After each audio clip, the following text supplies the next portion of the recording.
Hello दोस्तों, आप सभी का स्वागत है इस वीडियो में। एसएससी जीडी एग्ज़ाम 2024-25 के लिए हम डेली प्रीवियस ईयर क्वेश्चन का प्रैक्टिस लगाएंगे। इससे पहले मैं कई प्रैक्टिस सेट लगा चुका हूं, जो सभी वीडियो आपके एग्ज़ाम के लिए इम्पोर्टेंट थे। उस वीडियो का लिंक आपको डिस्क्रिप्शन में मिल जाएगा। और आज से हम स्टार्ट करने वाले हैं लेटेस्ट प्रीवियस ईयर प्रश्न, जो जीके जीएस का एक सीरीज होगा।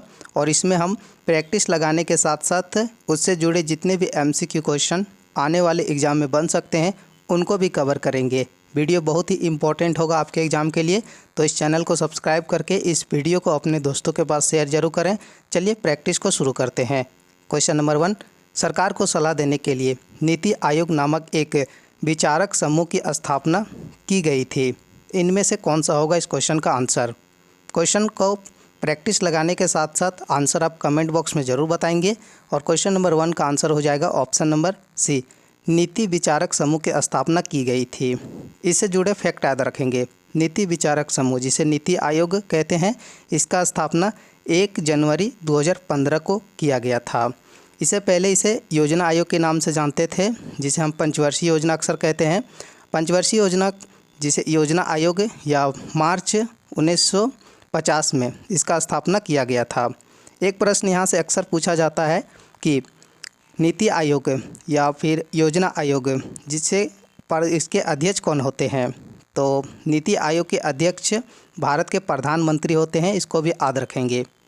क्वेश्चन नंबर 2, संगीत नाटक अकादमी संगीत, नृत्य और नाटक के लिए भारत की राष्ट्रीय अकादमी है। इसे वर्ष 1952 में तत्कालीन भारत सरकार के एक प्रस्ताव द्वारा बनाया गया था, जिसके पहले अध्यक्ष डॉक्टर पीवी राजमन्नार थे। वह उस समय किस पद पर थे? परिवहन मंत्रालय, कला, शिक्षा या नृत्य मंत्रालय? तो इनमें से अक्सर स्टूडेंट लगाते हैं नृत्य मंत्रालय, जो गलत आंसर है। उस समय दोस्तों संगीत नाटक अकादमी संगीत, नृत्य और नाटक के लिए भारत की एक राष्ट्रीय अकादमी है। और इसे वर्ष 1952 में तत्कालीन शिक्षा मंत्रालय भारत सरकार के एक प्रस्ताव द्वारा बनाया गया था, जिसके पहले अध्यक्ष डॉक्टर पीवी राजमन्नार थे। और इस क्वेश्चन का ऑप्शन नंबर सी बिल्कुल आंसर हो जाएगा। आगे बढ़ेंगे। क्वेश्चन नंबर 3, जून 2023 में महिला उद्यमियों को सशक्त बनाने की दिशा में डे नुल्म के साथ साझेदारी की है। यह प्रश्न करेंट अफेयर का है। और उस समय जून 2023 में यूनाइटेड नेशन डेवलपमेंट प्रोग्राम ने महिला उद्यमियों को सशक्त बनाने के लिए डे नुल्म के साथ साझेदारी की थी। और इस क्वेश्चन का ऑप्शन नंबर ए आंसर हो जाएगा। यह प्रश्न दोस्तों 2 फरवरी 2024 को एसएससी जीडी के एग्ज़ाम में पूछा गया है। तो आप ध्यान रखेंगे, आप प्रैक्टिस भी लगा सकते हैं। आपके 20 से जीके जीएस के प्रश्न में स्कोर क्या रहेगा, आप वीडियो के अंत में कमेंट करके ज़रूर बताएंगे। क्वेश्चन नंबर 4, भारत में अनुच्छेद 333 के उपबंध के अधीन रखते हुए प्रत्येक राज्य की विधानसभा इससे अधिक सदस्यों से मिलकर नहीं बनेगी। इस प्रश्न का आंसर क्या होगा? भारत में 333 अनुच्छेद के उपबंध के अधीन रखते हुए प्रत्येक राज्य की विधानसभा 500 से अधिक नहीं हो सकती। और इस क्वेश्चन का ऑप्शन नंबर बी आंसर हो जाएगा। लेकिन इनमें से याद रखेंगे दोस्तों, कुछ अपवाद हैं, जैसे गोवा, मिजोरम, सिक्किम, जहाँ की विधानसभा यहाँ 60 से कम है। यहाँ पर विधानसभा के सदस्यों की संख्या या 3 राज्यों में 60 से कम है, तो इसे अनुच्छेद 371 के तहत विशेष राज्य की दर्जा दी गई है। और इस क्वेश्चन का ऑप्शन नंबर बी आंसर याद रखेंगे। क्वेश्चन नंबर 5, हर वर्ष अगस्त के दूसरे शनिवार को अलाप झा के पास आयोजित की जाने वाली नेहरू ट्रॉफी प्रतियोगिता श्रेणी में सबसे अधिक प्रतिस्पर्धा लोकप्रिय है। तो इनमें से सभी बताएंगे छाट के कि इनमें से कौन सा है जो सबसे अधिक प्रतिस्पर्धी और लोकप्रिय है। तो क्वेश्चन नंबर 5 का आंसर हो जाएगा आयोजित की जाने वाली नेहरू ट्रॉफी प्रतियोगिता। इनमें नौका दौड़ सबसे अधिक प्रतिस्पर्धी और लोकप्रिय है। यह किस राज्य में आयोजित किया जाता है? अलाप्पझु। तो दोस्तों यह किया जाता है केरल राज्य में।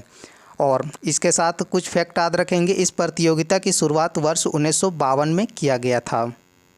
क्वेश्चन नंबर 6 है, निम्नलिखित में से किस शब्द का संबंध क्रिकेट से नहीं है?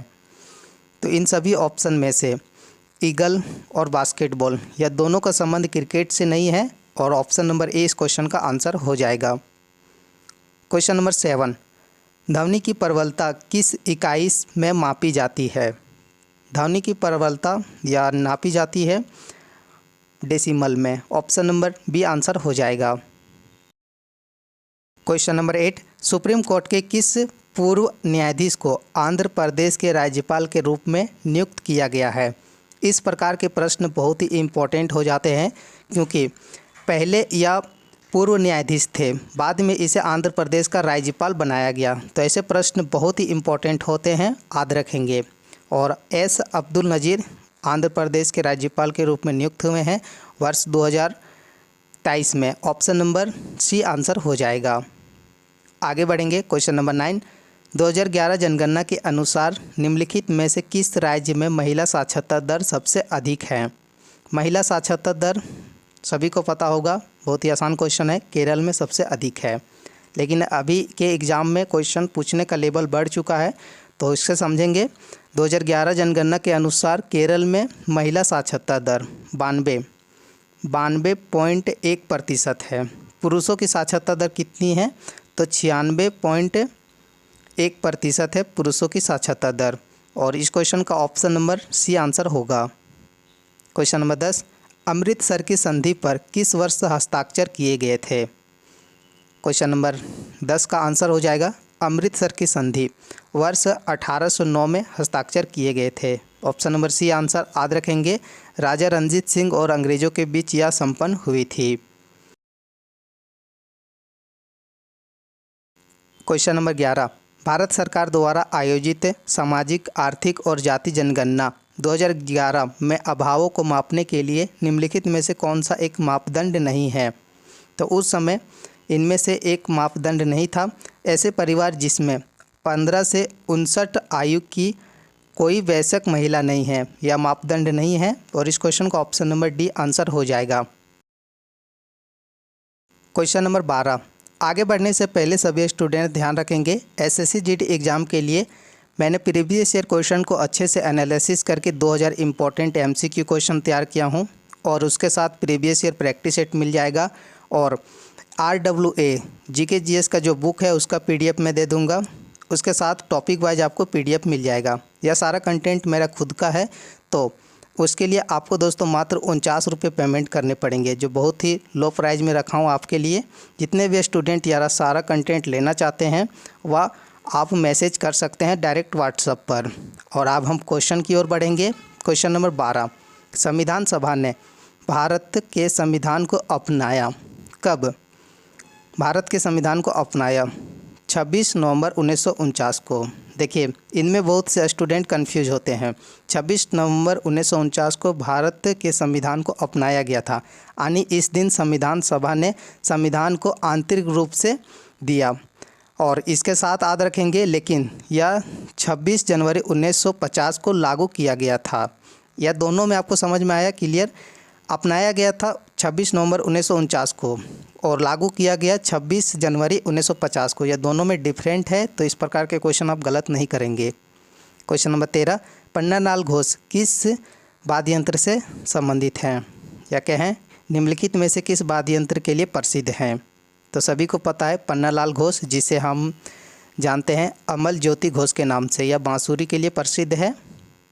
क्वेश्चन नंबर 14, भारत के निम्नलिखित में से किस राज्य में बोनालू पर्व मनाया जाता है? बोनालू पर्व मनाया जाता है तेलंगाना राज्य में।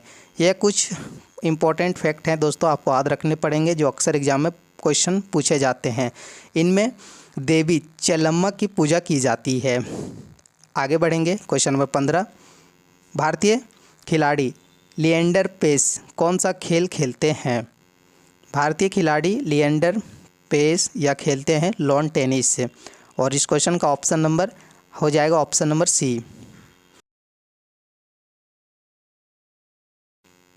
नेक्स्ट क्वेश्चन, स्वतंत्रता के प्रभाव में प्रथम प्रधानमंत्री जवाहरलाल नेहरू के प्रभाव में वर्ष 1951 में अपनी पहली पंचवर्षीय योजना लॉन्च की। यह किससे संबंधित है? समाजवादी, पूंजीवादी या किससे? राइट आंसर हो जाएगा, यह संबंधित है समाजवादी से। ऑप्शन नंबर ए आंसर होगा। आज का PDF आपको मिल जाएगा टेलीग्राम चैनल पर, जिसका मैं प्रैक्टिस लगा रहा हूँ। नए स्टूडेंट टेलीग्राम चैनल ज्वाइन करेंगे। क्वेश्चन नंबर 17, निम्नलिखित में से उत्तर प्रदेश के इंडो फारसी नृत्य के नाम बताएं। तो इंडो फारसी नृत्य, जिसे या कथक नृत्य भी कह सकते हैं, ऑप्शन नंबर सी आंसर हो जाएगा 17 का। क्वेश्चन नंबर 18, निम्नलिखित में से कौन सा भारतीय रिजर्व बैंक का कार्य है। ऐसे प्रश्न पहले नहीं बनते थे, लेकिन एक आध प्रश्न पिछले एग्जाम में बन चुका है। तो यह दोनों संबंधित होगा। भारतीय रिजर्व बैंक मुद्रा भी जारी करती है, आखिरी कर्जदाता भी होती है। और इस क्वेश्चन का आंसर हो जाएगा ऑप्शन नंबर ए बी दोनों। निम्नलिखित में से दोस्तों यह बताएंगे भारत के चीफ डिफेंस ऑफ स्टाफ के रूप में किसे नियुक्त किया गया है। बहुत इंपॉर्टेंट क्वेश्चन, कई बार एग्जाम में बन चुका है। लेफ्टिनेंट या जनरल अनिल चौहान या भारत के चीफ डिफेंस ऑफ स्टाफ हैं, ऑप्शन नंबर डी आंसर हो जाएगा। इससे पहले कौन थे कमेंट करके ज़रूर बताएंगे, बहुत ही इंपॉर्टेंट प्रश्न है। वीडियो का लास्ट प्रश्न, प्रसिद्ध पुस्तक अर्थशास्त्र हमें बताती है कि मौर्य काल के दौरान उत्तर पश्चिम कंबालों और किस्में सोने और कीमती पत्थरों के लिए महत्वपूर्ण था। राइट आंसर हो जाएगा क्वेश्चन नंबर 20 का, ऑप्शन नंबर बी। देखिए ऑप्शन नंबर बी, दक्षिण भारत अपने सोने और कीमती पत्थरों के लिए प्रसिद्ध था। ऑप्शन नंबर बी आंसर याद रखेंगे। आज के 20 प्रश्न में आपका स्कोर क्या रहा कमेंट बॉक्स में ज़रूर बताएंगे। थैंक यू दोस्तों, हम मिलेंगे नेक्स्ट प्रैक्टिस सेट में। Bye bye, take care.